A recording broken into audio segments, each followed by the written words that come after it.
Assalamualaikum. Waalaikumsalam. Tolong dirapikan kelasnya. Sudah, Bu. Sekarang sebelum memulai pembelajaran, kita berdoa dulu ya.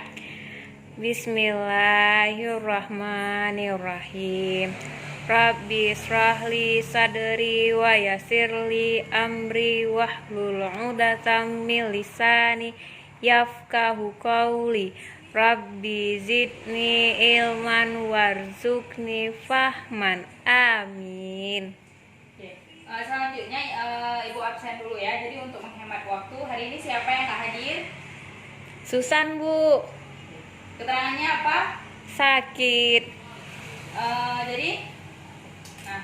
Kita lanjut pembelajaran kita hari ini. Sebelumnya Ibu mau tanya dulu.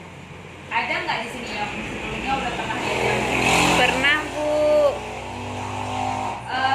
Kira-kira jamur tuh warnanya warna apa ya? Putih, Bu, kalau nggak salah saya, Bu. Apakah semua yang putih itu dinamakan jamur? Belum tentu, Bu. Jadi jamur itu beragam ya. Jadi untuk pembelajaran hari ini Ibu mohon kerjasamanya ya.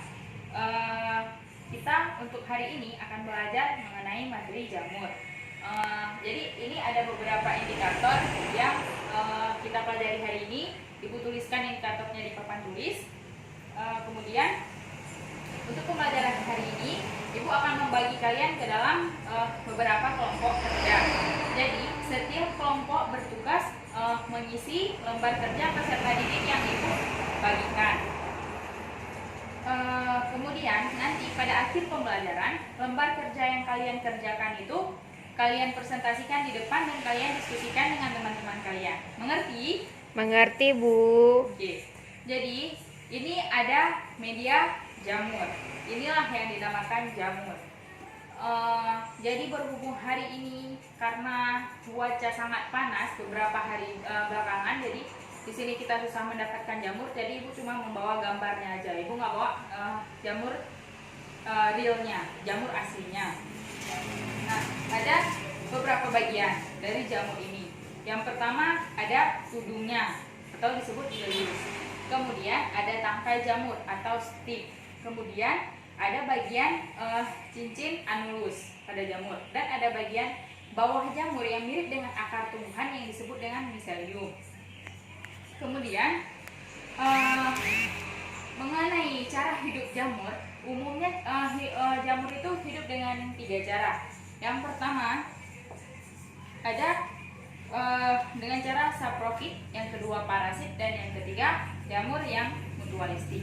Nah, untuk jamur yang hidup secara saprofit ini, jamur itu menyerap makanan dari organisme-organisme yang sudah mati. Kemudian kalau yang kedua, jamur parasit, jamur ini menyerap sari-sari makanan dari sel inangnya. Makanya dia disebut parasit, karena dia menyerap sari makanan dari inangnya. Nah, pada jamur ini memiliki hifa khusus yang disebut haustorium.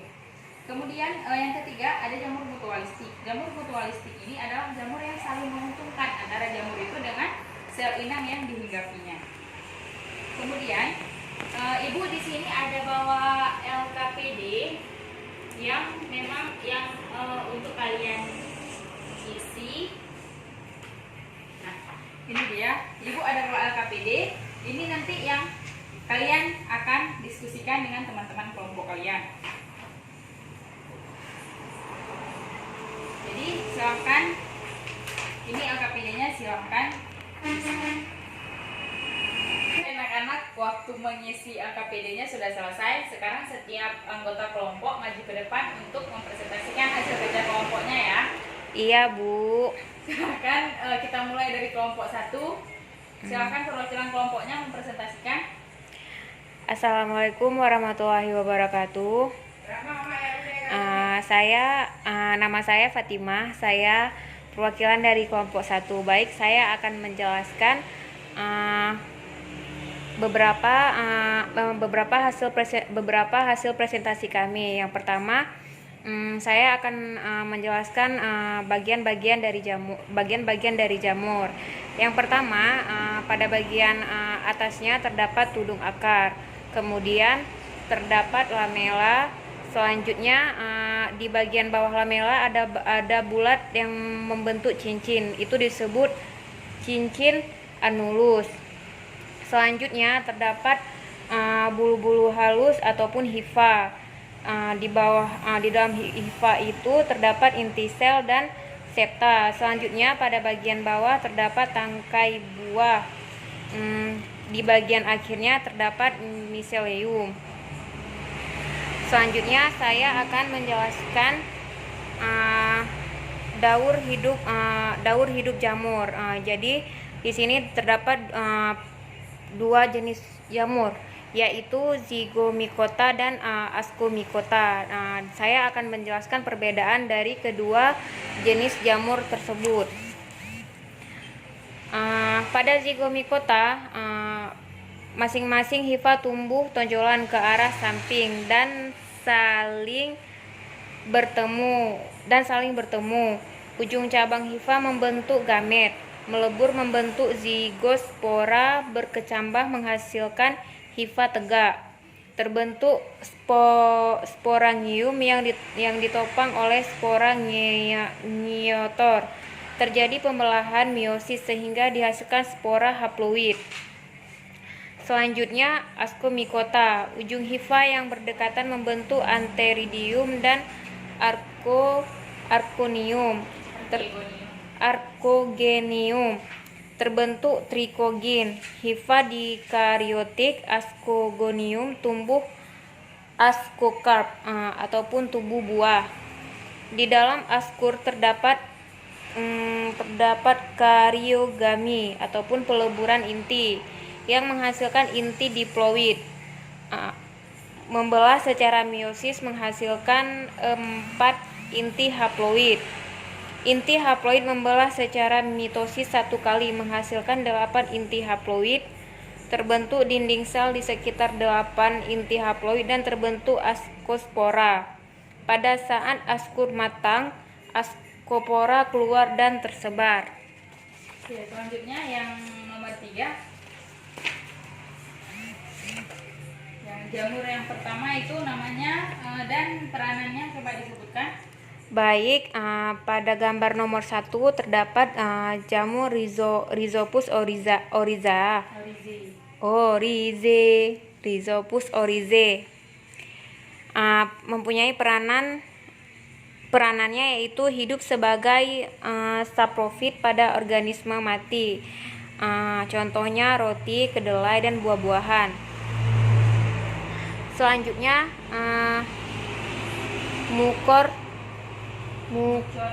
Mucor mucedo. Peranannya yaitu pada jamur roti. Selanjutnya Saccharomyces cerevisiae.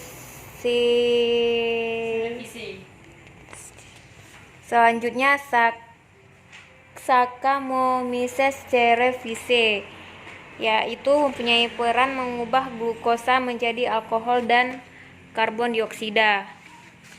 Sudah ya? Sudah selesai.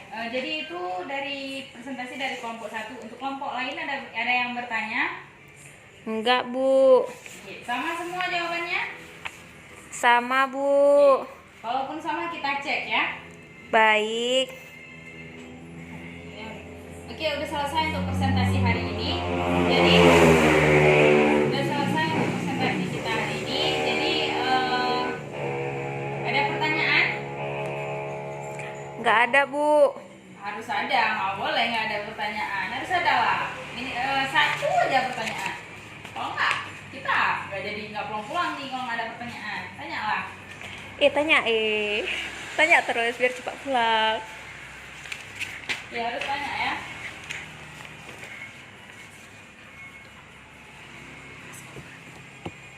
Tanya. Cepet, biar kita cepet pulang nih. Terus. Saya, Bu. Ya, silakan bertanya. Bisa nggak Ibu menjelaskan pengertian dari ascorcarp itu apa, Bu? Oke, jadi sebelum Ibu menjawab, Ibu mau kelompok lain yang menjawab dulu. Dari teman-teman lain ada yang mau menanggapi? Oke, silakan Datul Fadilah jawab. Ascorcap itu Bu, tubuh dari jamur itu Bu, tubuh buah. Ya. Jadi sedikit ya Ibu, jawaban dari Datul Fadilah sudah benar, tapi sedikit Ibu kasih penguatan. Jadi ascorcap itu benar, tubuh buah. Kan ada tadi, kalian udah pelajari kan struktur jamur itu ada. Misalnya kita ambil contoh pada Rhizopus stolonifer. Itu kan ada tuh yang bagian yang agak-agak melengkung gitu. Yang agak-agak melengkung itu namanya tubuh buah, ascorcap. Di dalamnya itu mengandung banyak spora. Tuh. Selanjutnya silahkan satu orang membuat kesimpulan dari hasil pembelajaran kita hari ini. Silahkan, siapa yang mau buat terus? Baik Bu, jadi saya akan menyimpulkan pelajaran yang sudah saya pelajari hari ini. Di antaranya jamur ada yang berbentuk uniseluler dan multiseluler. Jamur hidup dengan 3 cara, yaitu saprofit, parasit, dan mutualistik. Jamur ada 4 divisi, yaitu Zygomicota, Ascomycota, Basiodomycota, dan Deuteromycota. Oke, jadi jamur itu ya ada yang bersifat uniseluler dan ada yang bersifat multiseluler ya. Kalau jamur-jamur yang uniseluler dia biasanya tidak bisa kita amati dengan mata telanjang, tetapi kita butuh alat lain, misalnya seperti mikroskop untuk melihat jamur tersebut. Nah kemudian di jamur itu dia hidup dengan 3 cara umumnya. Yang pertama ada dengan cara saprofit, ada dengan cara parasit, dan dengan cara mutualistik. Kemudian jamur itu sendiri dibagi menjadi 4 kelas. Ada kelas dibagi menjadi 4 divisi. Ada Ascomycota, Zygomicota, Basidiodomycota, dan Deuteromycota. Jadi yang sudah kita pelajari hari ini ada 2 kelas, ada Ascomycota dan ada Zygomicota. Sedangkan untuk 2 kelompok lainnya kita akan pelajari di minggu ke depan. Nah kemudian Ibu sudah siapkan soal untuk kalian isi. Ini ada soalnya untuk kalian isi. Silakan ya, cepet-cepet isinya. Jadi itu kasih waktu 3 menit, soalnya mudah-mudah kok.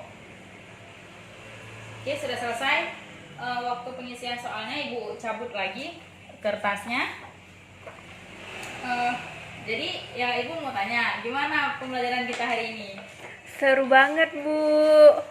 Oke, alhamdulillah ya, kok seru. Semoga apapun yang kita pelajari hari ini bisa menjadi berkah untuk kita semua. Kemudian untuk materi minggu depannya itu ada 2 kelas jamur lagi yang belum kita pelajari dan juga peranannya dalam kehidupan sehari-hari. Juga hubungan simbiotik jamur itu sendiri dengan organisme-organisme di sekelilingnya. Jadi tolong ya Ibu minta kerjasamanya, tolong dipelajari dulu di rumah sebelum kita belajar di kelas. Jadi hanya ini yang dapat Ibu sampaikan untuk pembelajaran kita hari ini. Ibu mohon maaf atas kekurangannya. Ibu akhiri billahi taufiq wal hidayah. Assalamualaikum warahmatullahi wabarakatuh. Waalaikumsalam warahmatullahi wabarakatuh.